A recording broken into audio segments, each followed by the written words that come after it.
Hey, what's up? I'm in my, I think, fourth pod. I really want to get this out, but there are so many distractions in the house. I told you guys it's early in the morning, it's 6:51, and people are moving around, and I just don't want to be heard and distracted, so, whatever, I'm distracted. I just want to put that out there. So my chain of thought might be messed up, but anyway, we'll carry on. I was explaining to you guys prior to this how my dreams come to pass. Sometimes the details, when they come together, when they mesh, the contexts are different, the geographical locations are different, but the facts of the outcomes are true. And it's very frustrating for me when I want to try and block something or prevent it because I don't like what I saw in my dreams.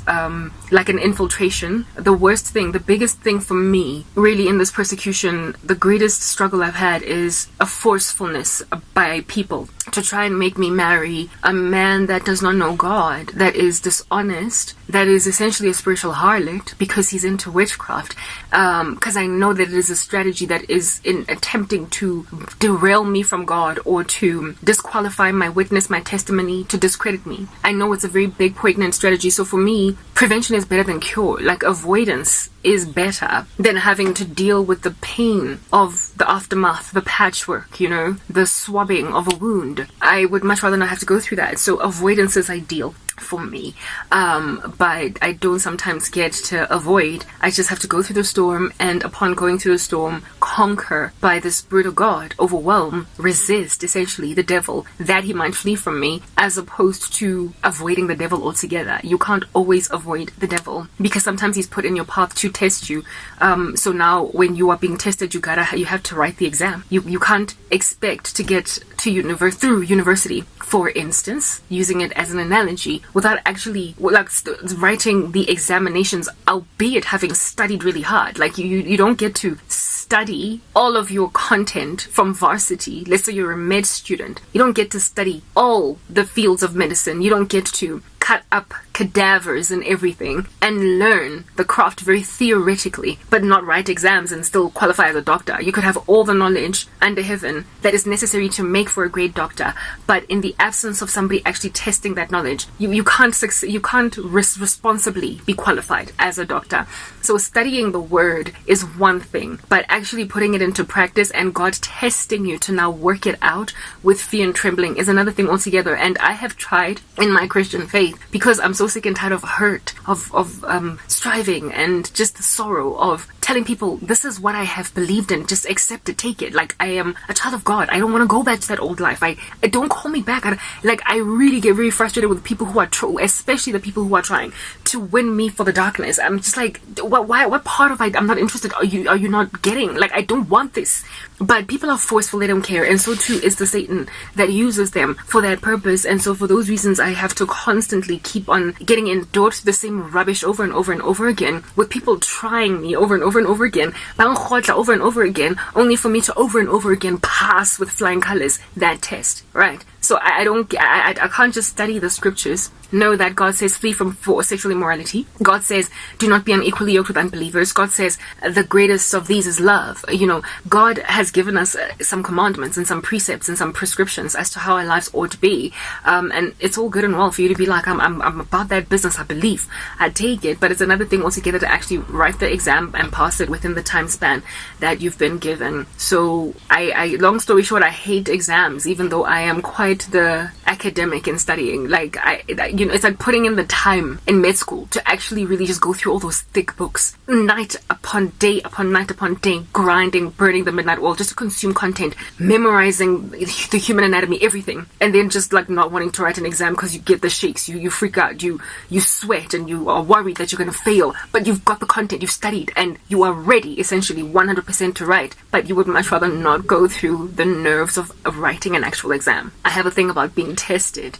For me, it's like I believe God. I believe, obvious. I'm not going anywhere. And when these tests come flying at me like a kick, kung fu artist, I'm like, but don't you see I'm gonna duck it? It's obvious I'm gonna duck you. It's obvious I am going to sever your leg when you bring to me a flying kick. Like mid-air, I'm just going to go chop you up because I got a samurai sword. So why even bother trying to kick me with your boot print? Because I'm still going to chop it up mid-air. The frustration is in Tabore. I know the content, the theory, I believe, but I am freaked out by the test. And that's only because I've been going through so much for so long that I feel like the test should be done.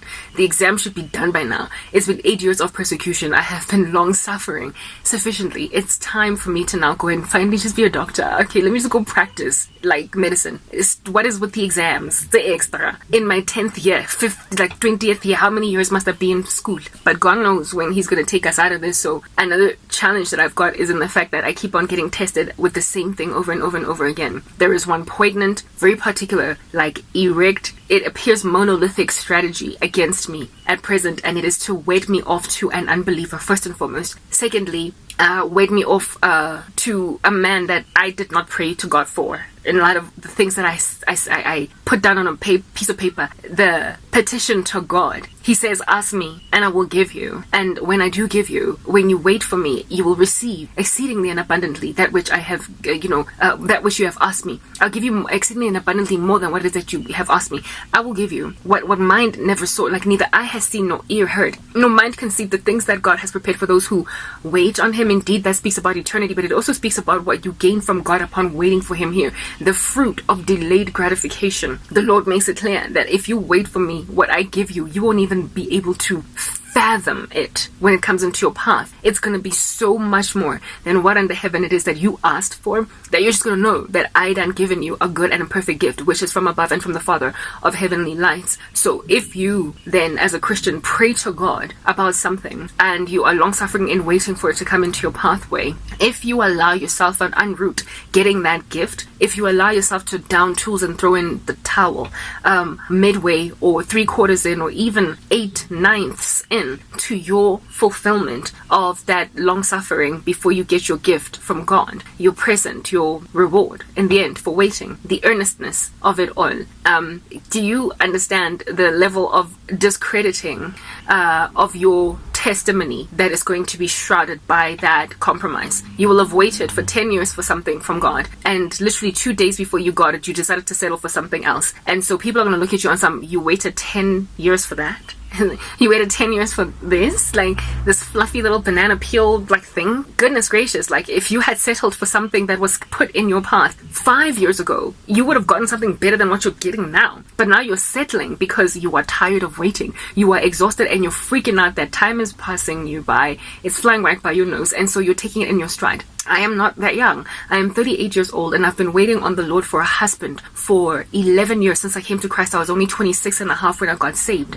I am broody like no man's business, so I desire to have children, and my biological clock is ticking. I currently have a geriatric womb. After the age of 35, you have a geriatric womb. So for me, it's about the biological clock that's ticking. It is about the fact that I ain't getting any younger. And so the thing that I asked the Lord for when I was 26 is apparently no longer within my reach and my grasp, because now I have aged an entire 11 years, and women at my age apparently allegedly don't get to have brand spanking new, fresh out of the box Ken dolls wrapped up for the proverbial Barbie that is Karabo. Now Karabo, you're older, so you're gonna have to take a divorcee, you're gonna have to take a dude with 10 kids, you're gonna have to take something that is a little bit compromised. And so the more farther down your journey of waiting you are, the more tempted you are to compromise, because the more you are tempted to also lean on your own understanding and wait not any longer. So you will literally grab any random newly divorced guy that'll be like, you're different, I'm gonna love you better than my wife, and you just kind of run with him into the sunset, notwithstanding the fact that Christ had made it clear that this is adultery. If his spouse that is alive is still roaming these streets, you are making yourself an adulteress by taking on board a divorced man, because, you know, like, if the spouse is still alive, the former wife is still alive, it's adultery. The scriptures make it very clear.